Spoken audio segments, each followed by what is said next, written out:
ओम साई राम। दोस्तों, आपका अपने चैनल नर्सिंग क्राइटेरिया में स्वागत है। एंड आज की वीडियो में हम देख रहे हैं nursing care plan on fever. तो अगर आप पायरेक्सिया या हाइपरथर्मिया का एनसी बनाना चाहते हो तो ये वीडियो आपके लिए हेल्पफुल है। फंडामेंटल ऑफ नर्सिंग में बनाया जा सकता है, community health nursing and MSN में जो सब्जेक्ट है आपका, इसमें ये बनाया जा सकता है आपका NCP। तो काफ़ी ईजी भी है ये NCP। चलो देख लेते हैं। सबसे पहले जब भी आप कोई एनसीपी बनाते हो तो उसके फॉर्मेट में हम लोग पेशेंट का बायोडाटा लिखते हैं, जैसे कि इसमें स्क्रीन पे आप देख सकते हो। तो पेशेंट का नाम, उनके फादर मदर का नाम, क्या डेट ऑफ बर्थ है, जेंडर क्या है, और बाकी जो चीज़ें देख सकते हो स्क्रीन पे आप, ये सभी चीज़ें हम लिखते हैं। साथ में पेशेंट का डायग्नोसिस हमारा है फ़ीवर, ठीक है, फ़ीवर है पेशेंट को, और उनका एड्रेस वगैरह लिखना है आपको। साथ में लिखेंगे हम उनकी मेडिकल हिस्ट्री, तो उसमें प्रेजेंट और पास्ट दोनों हिस्ट्री आ जाती है। जैसे कि प्रेजेंट हिस्ट्री में पेशेंट को क्या है, फ़ीवर उनका बढ़ा हुआ है, मतलब टेम्परेचर बॉडी का बढ़ा हुआ है, तो फ़ीवर है उन्हें। और जितना भी फ़ीवर उनको है, मान लो 100 है, 101 है, 2 है, 3 है, जितना भी आ रहा है वो लिखोगे। डायफोरोसिस क्या होता है, जैसे बहुत स्वेटिंग होती है ना, पसीना, वो नोज़ा की स्पेलिंग गलत है, NAUSA, उल्टी का मन होता है ना, उसको बोलते हैं। तो नोज़ा और वॉमिटिंग उसको है पेशेंट को अपने। एंड पास्ट में उनकी मेडिकल सर्जिकल हिस्ट्री रही है तो लिखोगे। कोई प्रेजेंट की सर्जरी तो फीवर वाले पेशेंट में क्या ही करेंगे, तो पास्ट में ऐसी कोई उनको प्रॉब्लम रही है, सर्जरी कोई हुई है उनकी तो लिख सकते हो। मेडिकल कोई प्रॉब्लम रही है तो लिख सकते हो आप। आगे चलते हैं। सोशियो इकोनॉमिक स्टेटस में इकोनॉमिक स्टेटस से रिलेटेड आप उनकी इनकम से रिलेटेड चीज़ें इसमें आती हैं, तो इसमें थोड़ा थोड़ा उनके बारे में लिखा हुआ है, पेशेंट के बारे में। और उनके हाउस के बारे में थोड़ा लिखा है कि उनका नॉर्मल हाउस है, जैसे पक्का हाउस, कच्चा हाउस, उस टाइप से भी आप लिख सकते हो। हम कम्युनिटी में बैठते हैं और नॉर्मल वेंटिलेशन है वहाँ पे, नेचुरल लाइट आती है, प्रॉपर टॉयलेट फैसिलिटी है। साथ में जैसे इलेक्ट्रिसिटी आजकल सबके घर में होती है तो वो भी लिखा जा सकता है यहाँ पे। और गुड तो क्या लिखना है यहाँ पे, एनुअल इनकम, मंथली इनकम आप लिख सकते हो उनसे पूछकर। न्यूट्रिशन स्टेटस में उनकी डाइट से रिलेटेड आता है, जैसे इसमें लिखा है कि पेशेंट जो है वेजिटेरियन है, और जैसे कि स्मोक ड्रिंक, ये क्या लिखा है, स्मोकिंग ड्रिंक ऐसी कुछ हैबिट अगर पेशेंट को है तो लिखोगे, नहीं तो नो लिख देना इसके आगे, नो, ठीक है। अगर नहीं है आप वाले पेशेंट, जैसे आपको पेशेंट मिला होगा ना फीवर का, तो उस हिसाब से हम लोग नोट करते हैं सारी चीज़ें। फैमिली ट्री में इस तरह से बनाया जाता है। ये पेशेंट है ना, जैसे ये पेशेंट अलग से रिप्रेजेंट किया हुआ है, ये होता है मेल, ये होता है फीमेल, राउंड में फीमेल होता है। तो ये पेशेंट है आपका, तो उनके जो मम्मी पापा हैं वो हैं ये दोनों, ये मम्मी है, ये पापा हैं, और ये उनका भाई होगा पेशेंट के आपके।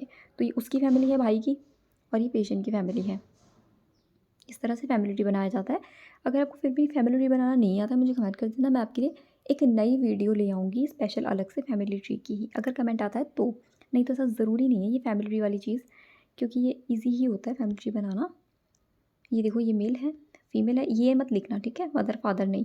अभी मेल और फीमेल, मदर और फादर तो ही नहीं होंगे ना, और भी रिश्तेदार हो सकते हैं, तो बस इतना ही लिखना है। और ये पेशेंट ये आपका क्लाइंट है, ये रिप्रेजेंट कर रही हैं जो कीज़ हैं। अब आते हैं अपने वाइटल साइंस। तो जैसे टेम्परेचर देखा आपने उनका, तो नॉर्मल वैल्यू लिखनी है, साथ में पेशेंट की वैल्यू लिखनी हो सकता है उनका ज़्यादा बड़ा हुआ, 100 ही है यहाँ तो। और ये रिमार्क में डन डन नहीं लिखना है, यहाँ पे आप लिखोगे इंक्रीज़ या डिक्रीज़ या फिर नॉर्मल, ठीक है। जैसे ये इंक्रीज़ है तो यहाँ पे आप लिखोगे इंक्रीज़। ये तो 80 तो वैसे नॉर्मल ही आ जाता है, 60 to 100 तक हम नॉर्मल ले लेते हैं अपना पल्स रेट। इसमें तो एग्जैक्ट अगर कोई पूछे ना एक रीडिंग, तो 72 लिखते हैं। रेस्पिरेशन 12 से 20 तक, कई जगह 16 से 20 तक आप पढ़ते हो, तो ये इंक्रीज़ है। एंड BP वो भी इंक्रीज़ है, देखो। अगला आता है आपकी इन्वेस्टिगेशन। तो जैसे इसमें तो ये सब लिखा नहीं है ना फ्रेंड्स, जो आपके पेशेंट का अगर हुआ है तो आप लिखोगे। अगर मान लो उनका ब्लड टेस्ट हुआ ही नहीं है तो फिर इन्वेस्टिगेशन लिखने की आपको ज़रूरत नहीं है। अगर आपका ब्लड टेस्ट पेशेंट का हुआ है तो लिखोगे। जैसे ब्लड टेस्ट तो कोई वो नहीं है ना, ये नंबर में नहीं आएगा, सिर्फ आप लिखोगे ब्लड टेस्ट में क्या क्या हुआ है पेशेंट का। CBC के अंदर हम TLC लिखते हैं, और DLC, बहुत चीज़ें इसमें आ जाती हैं अंदर से अंदर। एंड फ्रेंड्स, जो HB है वो भी CBC में आता है। HB, प्लेटलेट और हिमेटोक्रिट PC जो होता है ना, वो सब CBC के अंदर ही आते हैं, ये टेस्ट एक ही होता है। And friends, sorry for the background noise, मुझे बार बार वीडियो बंद करनी पड़ रही है, इतना शोर आ रहा है पीछे से, क्या बताऊँ मैं आपको। चलिए आगे चलते हैं।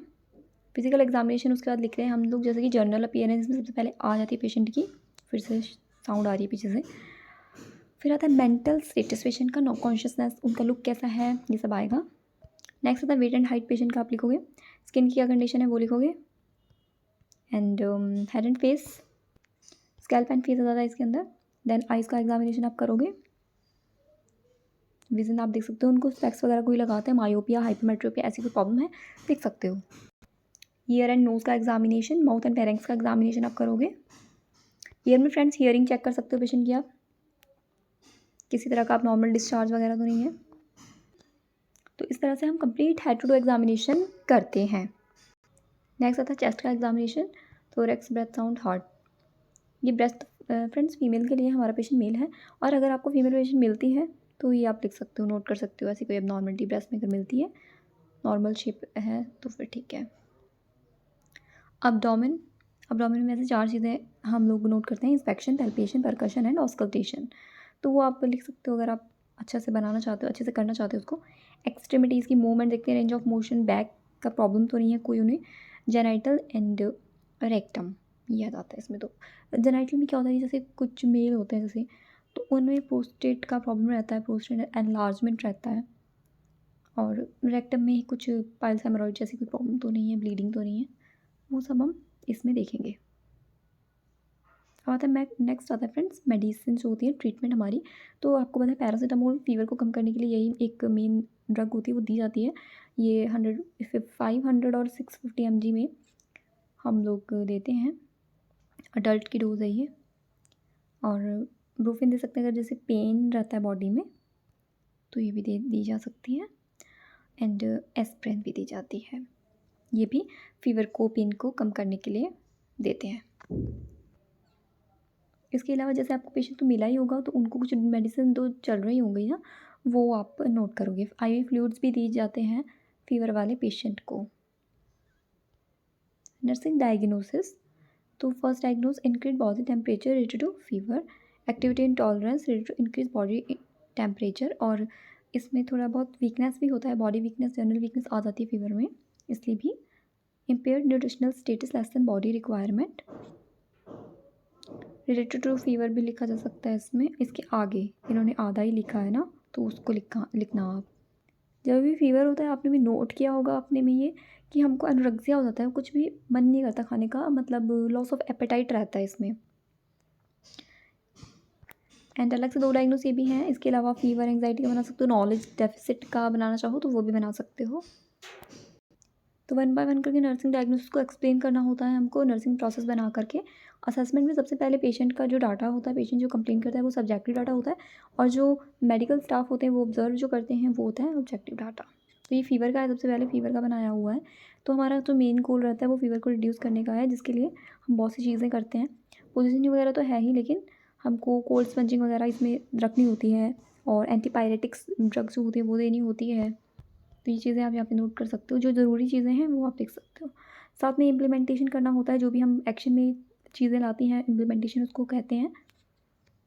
यहाँ पे ठीक करना है, इम्प्लीमेंटेशन लिखोगे इस जगह पे लिखोगे इम्प्लीमेंटेशन प्लानिंग के बाद।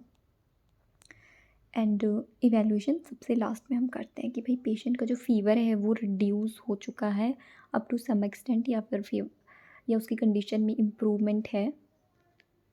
उसके बाद अगला डायग्नोस देखिए, ये एक्टिविटी इंटॉलरेंस का, तो उसको भी हम इसी तरह से एक्सप्लेन करते हैं। सबसे पहले असेसमेंट आपका रहता है, फिर नर्सिंग डायग्नोसिस, फिर गोल, फिर प्लानिंग।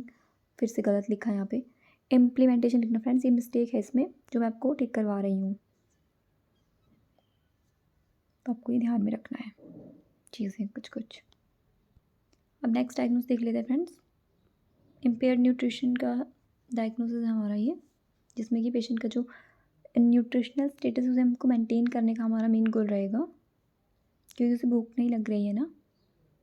तो इसमें हम एक तो हमारा ये रहता है कि असेसमेंट पेशेंट का करते हैं हम सबसे पहले, तो हम लोगों को उसका इनटेक आउटपुट का ध्यान रखना होगा इसमें, और वेल बैलेंस डाइट उसको देना है, और स्मॉल एंड फ्रीक्वेंट फीडिंग भी इसमें देना है। एक लाइन आप ऐड कर सकते हो यहाँ पर कहीं पर, ताकि उसको उसकी भूख जो है, यानी कि एक बार में तो नहीं खाया जाता है बहुत सारा खाना, तो उसको थोड़े थोड़े देर में कुछ कुछ देना है। स्मॉल फ्रीक्वेंट डाइट उसको बोलते हैं।